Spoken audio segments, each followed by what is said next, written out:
The Mississippi Delta had a way of swallowing sound, as if the air itself grew tired of carrying the weight of people's voices, their fears, their secrets. On most days, Reverend Isaiah Cole found comfort in the quiet, comfort in knowing that stillness was the first language of God, spoken long before scripture or sermons. But lately, the silence felt wrong. It trembled at the edges like a held breath. On the evening it began, Isaiah stood alone inside the small wooden church at the end of a dusty road. The sun had set behind a wall of cypress trees, painting the sky in bruised tones of purple and blue. Candlelight flickered against the stained glass windows, casting fractured halos on the walls. Isaiah had stayed late after the Wednesday service, sweeping the floorboards, humming a low hymn under his breath. It was habit more than devotion, something to keep his hands busy so his mind wouldn't return to places it had long buried. He paused near the altar and looked up at the simple wooden cross hanging above it. The edges were worn smooth from years of being touched by trembling hands, hands seeking forgiveness, blessing, or sometimes just something solid to hold on to in a world that offered so little. Isaiah reached up and ran his thumb along the grain, feeling the whisper of time embedded in the wood. A warm wind slipped through the cracked window, carrying the scent of wet earth and something metallic beneath it, something that made the hairs on the back of his neck rise. The Delta had many smells: mud, moss, sweat, desperation, but this one felt foreign, wrong. He stepped outside. The night greeted him with the hum of cicadas and the distant crooning of a blues guitar drifting from a juke joint miles down the road. The music mingled with the heavy air, bending and stretching like a tired spirit making its rounds. Isaiah inhaled slowly, searching for the source of the unease that clung to his skin.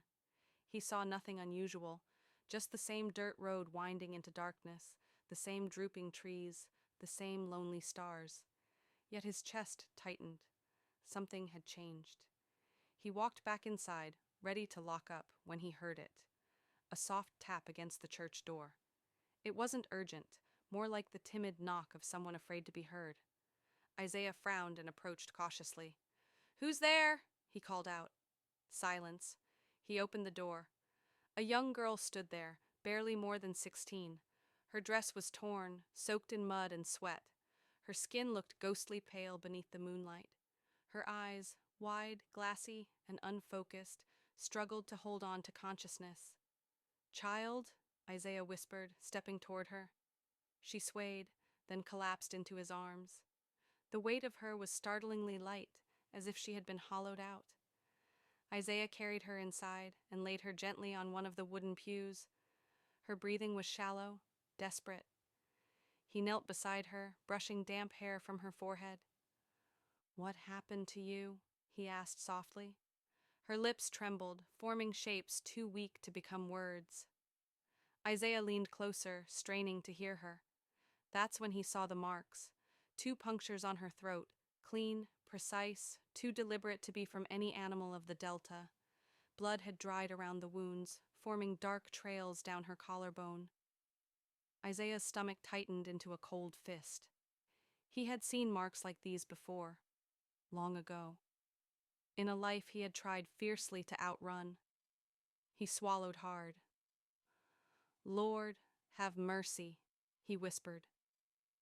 The girl's hand fluttered upward, catching his coat sleeve with surprising strength. Her eyes met his, and for a moment they were clear, clear with fear, with confusion, with awe. She gasped a single word: "Angel." Then her body slackened. Her hand slipped away. Her chest rose once, twice, then stilled. The church absorbed her final breath into its wooden bones. Isaiah bowed his head. Not to pray. He had no prayer for something like this, but to steady the storm rising in him.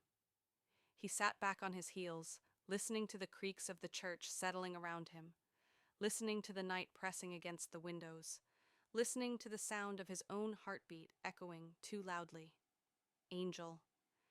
He knew she hadn't seen an angel.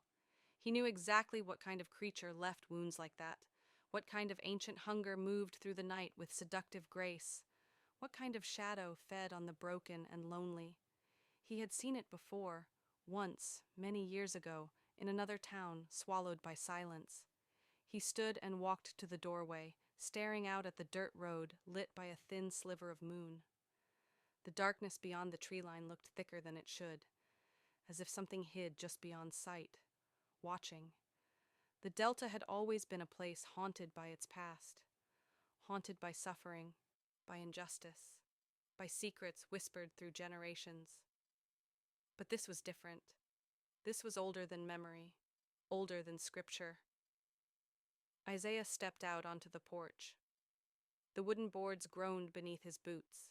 He scanned the horizon,